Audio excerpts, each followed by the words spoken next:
Alguns erros custam dinheiro, outros viram máquinas de destruir impérios. Aqui, bilhões sumiram por arrogância, atalhos e uma confiança quase suicida. O detalhe mais assustador é que quase todos pareciam uma boa ideia no começo. Encerramento da Quibi. Em 21 de outubro de 2020, a Quibi já estava desistindo de um serviço lançado em abril daquele mesmo ano. Primeiro veio o colapso, depois a conta. 1 bilhão e 750 milhões de dólares levantados por Jeffrey Katzenberg e Meg Whitman. Com nomes assim, era de se esperar que alguém colocasse a ideia à prova até o limite. Mas aconteceu o contrário. A confiança da sala de reunião, os executivos seguros demais, o brilho dos refletores de Hollywood, tudo fazia o plano parecer inevitável. Conteúdo premium, em vídeo vertical, feito para a tela do celular, em episódios rápidos para caber no intervalo do dia. A armadilha parecia limpa o bastante para receber aprovação. Cobrar cerca de $5 por mês com anúncios, ou 8 sem anúncios, e apostar que passageiros no metrô pagariam por pequenos pedaços de entretenimento de alto nível. Então, de repente, ninguém mais estava indo e voltando do trabalho. As plataformas ficaram vazias. O celular que antes seria usado no trajeto ficou largado no sofá. Presas em casa, as pessoas tinham sofá, televisão e streaming completo, com histórias longas e confortáveis. A Quibi foi criada para dominar os momentos sobrando, e então descobriu que não havia momento nenhum para conquistar. Recall do Samsung Galaxy Note 7. No portão de embarque, o topo de linha da Samsung já não era apenas um celular. Era o aparelho que avisavam para você não levar a bordo. O Galaxy Note 7 chegou em agosto de 2016 como a resposta premium da Samsung ao iPhone 7 da Apple. Fino, potente, com foto de produto impecável e preço de quem parecia não ter nada a temer. Mas a conta da bateria chegou. A geometria apertada das células e falhas de fabricação ajudaram a formar dendritos, e alguns aparelhos superaqueceram, soltaram fumaça ou pegaram fogo. O primeiro recall envolveu 2,5 milhões de unidades, com pilhas de smartphones voltando para depósitos, linhas de montagem paradas e vitrines de lojas de eletrônicos ficando vazias. A solução da Samsung foi trocar um telefone perigoso por outro telefone perigoso. Em 10 de outubro de 2016, a empresa interrompeu a produção, as vendas e as substituições. Em 13 de outubro, o recall passou a incluir tanto os aparelhos originais quanto os substitutos. O prejuízo chegou a 5,3 bilhões de dólares. Depois disso, a Samsung precisava provar que seu próximo aparelho, o Galaxy S8, merecia voltar para o bolso da sua calça jeans. Yahoo rejeita a oferta de aquisição da Microsoft. A mesma armadilha aparece de novo, só que desta vez o produto era a empresa inteira. No dia 1º de fevereiro de 2008, a Microsoft ofereceu 44,6 bilhões de dólares em dinheiro e ações para comprar a Yahoo por completo. Daria para imaginar que uma proposta desse tamanho traria um pouco de cautela à sala do conselho. 10 dias depois, a Yahoo recusou. Disse que o valor era baixo demais. A Microsoft continuou pressionando e depois afirmou que chegou a aumentar a oferta em cerca de 5 bilhões de dólares antes de abandonar a negociação no dia 3 de maio. Então o mercado fez a conta. A Yahoo rejeitou 44,6 bilhões de dólares. 9 anos depois, seu principal negócio de internet foi vendido a Verizon por cerca de 4,48 bilhões de dólares. Isso não é paciência, é um prêmio deixado em cima da mesa. A seguir, vem a lógica de fusão que tornou dizer sim ainda mais caro. A baixa contábil da Microsoft com os celulares da Nokia. A Microsoft pagou para perder dinheiro. Entraram 7,2 bilhões de dólares e, pouco depois, 7,6 bilhões foram apagados da conta. Em setembro de 2013, a Microsoft anunciou a compra da divisão de dispositivos e serviços da Nokia, uma aposta bilionária que só foi concluída em 25 de abril de 2014. A ideia era simples no papel, usar os aparelhos Lumia da Nokia para empurrar o Windows Phone para um mercado que o iPhone e os smartphones Android já tinham praticamente fechado. A armadilha estava à vista. A Nokia tinha os celulares. A Microsoft tinha a interface de blocos do Windows Phone. Mas o que faltava era justamente o que fazia as pessoas escolherem um telefone na loja. Aplicativos, serviços, ícones familiares, aquele ecossistema inteiro que os usuários de iPhone e Android já usavam todos os dias. Enquanto as vitrines acumulavam aparelhos encalhados e a linha Lumia tentava parecer uma alternativa real, em Redmond a conta começou a chegar. Escritórios esvaziados, mesas sem gente, planilhas de prejuízo e executivos sem resposta. Em 8 de julho de 2015, pouco mais de um ano depois, a Microsoft anunciou uma baixa contábil de 7,6 bilhões de dólares e 7.800 cortes de funcionários. 7,2 bilhões de dólares para entrar, 7,6 bilhões jogados fora no balanço. Satya Nadella não herdou apenas um negócio de celulares, herdou o recibo.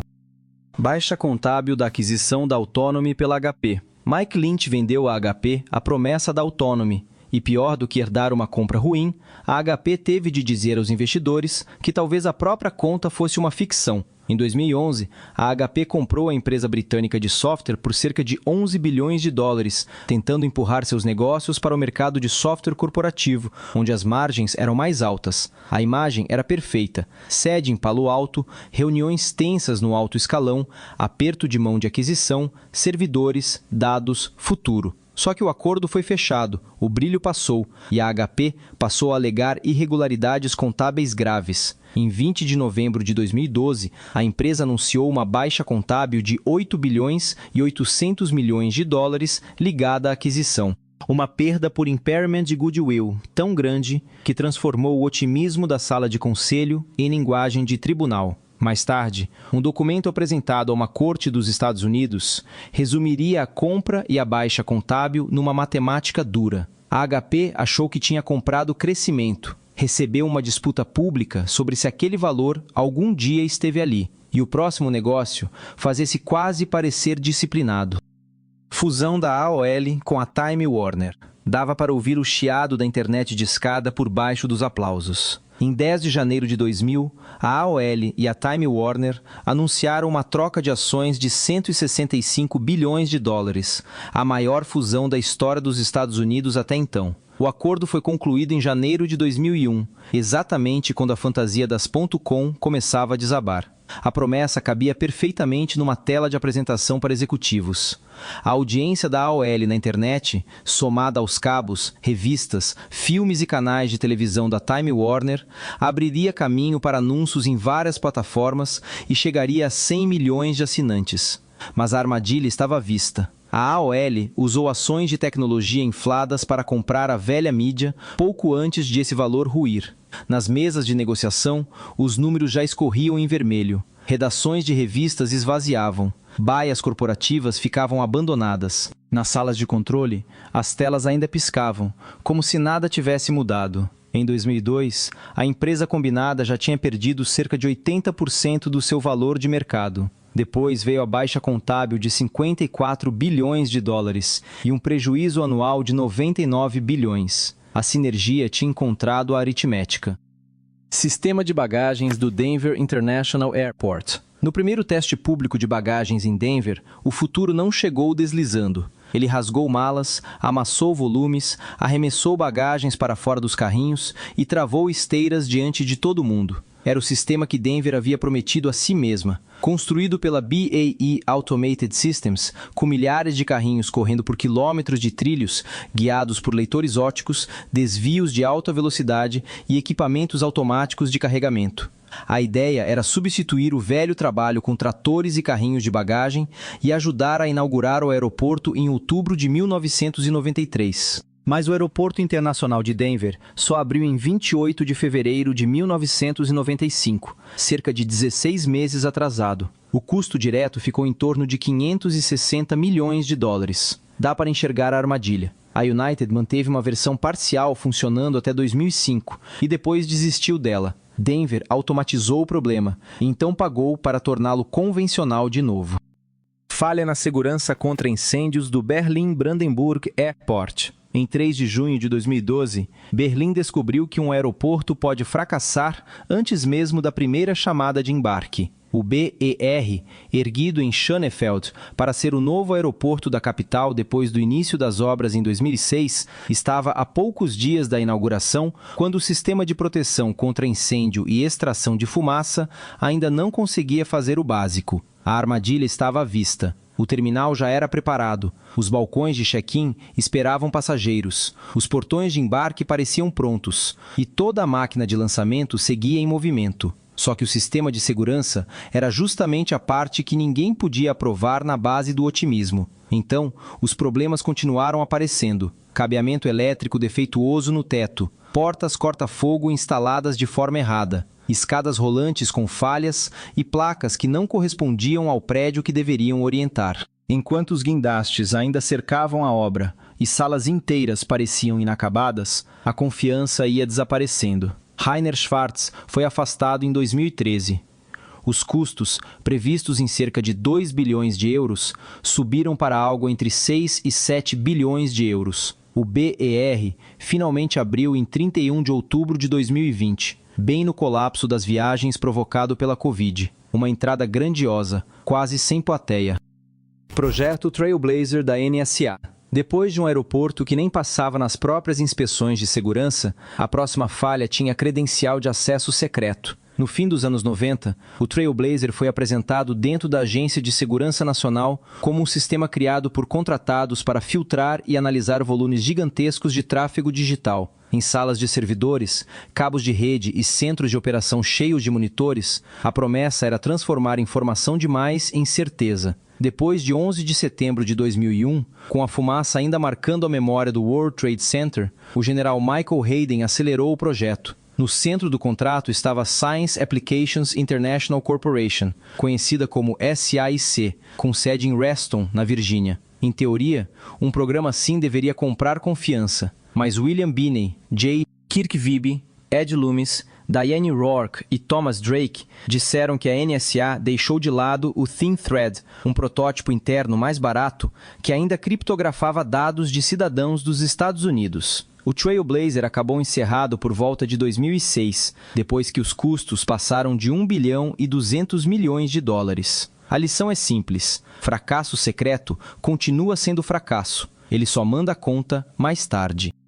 Dispositivos de manipulação em motores diesel da Volkswagen. Se uma falha escondida só cobra conta depois, o que acontece quando o próprio produto aprende a se comportar de outro jeito na hora da fiscalização? Em setembro de 2015, o escândalo das emissões a diesel da Volkswagen veio a público depois que reguladores descobriram um software de controle do motor capaz de reconhecer as condições de teste e reduzir as emissões de óxidos de nitrogênio nos rolos do dinamômetro. Fora do laboratório, na rua, esses mesmos carros liberavam muito mais NOx pelo escapamento, transformando a promessa do diesel limpo em uma armadilha regulatória com volante. Entre os veículos afetados estavam modelos TDI a diesel de 2,0 litros e de 3,0 litros vendidos nos Estados Unidos. Ao todo, cerca de 11 milhões de carros no mundo foram implicados. A Volkswagen registrou 22,6 bilhões de euros em itens especiais ligados ao diesel nos anos de 2015 e 2016. Nos Estados Unidos, as penalidades chegaram a 4,3 bilhões de dólares, além de 2,7 bilhões para mitigação ambiental e 2 bilhões para investimentos em veículos de emissão zero. Reportagens públicas colocaram o custo total acima de 30 bilhões de euros. Não foi um teste em que a Volkswagen fracassou, foi um teste que a Volkswagen tentou enganar. E o próximo desastre mostra o que acontece quando a lógica do software sai do escândalo e entra na segurança. Desastre do MCAS do Boeing 737 MAX. Dennis Muilenburg encarou o Congresso enquanto jatos 737 MAX da Boeing ficavam parados, um atrás do outro, sem poder voar. No centro do caso estava o MCAS, um software capaz de empurrar o nariz do avião para baixo a partir de uma única leitura errada do ângulo de ataque. Depois da Volkswagen, o mundo já tinha visto o software sendo usado para esconder emissões de poluentes dos reguladores, dentro de laboratórios de teste. A Boeing foi além, manteve um sistema de controle de voo praticamente invisível para muitos dos pilotos que teriam de enfrentá-lo no cockpit. O voo 610 da Lion Air caiu em 29 de outubro de 2018. O voo 302 da Ethiopian Airlines caiu em 10 de março de 2019. 346 pessoas perderam a vida. A paralisação mundial Começou naquele março e durou cerca de 20 meses, até a recertificação pela Agência Federal de Aviação dos Estados Unidos em novembro de 2020. A conta da Boeing passou de 20 bilhões de dólares. O argumento de venda era simples: não precisava de tempo em simulador. Essa era a armadilha. Erupção do poço Deepwater Horizon, da BP. O perigo já estava gritando, e mesmo assim, a perfuração continuou. Em 20 de abril de 2010, o poço Macondo, da BP, falhou a cerca de 41 milhas da costa da Louisiana e a plataforma Deepwater Horizon ardeu durante a noite antes de afundar no Golfo. 11 trabalhadores perderam a vida. E a parte mais sombria é que os sinais estavam ali, fáceis demais de ler. Um teste de pressão negativa apontou problemas, mas a operação seguiu em frente, porque no mar, cada hora parada custa caro, e uma suposição ruim parece barata até virar desastre. Então, o petróleo começou a escapar de um duto submarino danificado semana após semana. Cerca de 4,9 milhões de barris chegaram ao Golfo, escurecendo a água, atingindo a costa e abrindo um rombo nas contas da BP. Vieram operações de limpeza, acusações, multas e acordos que passaram de 65 bilhões de dólares. É esse o preço do otimismo quando o poço já está avisando.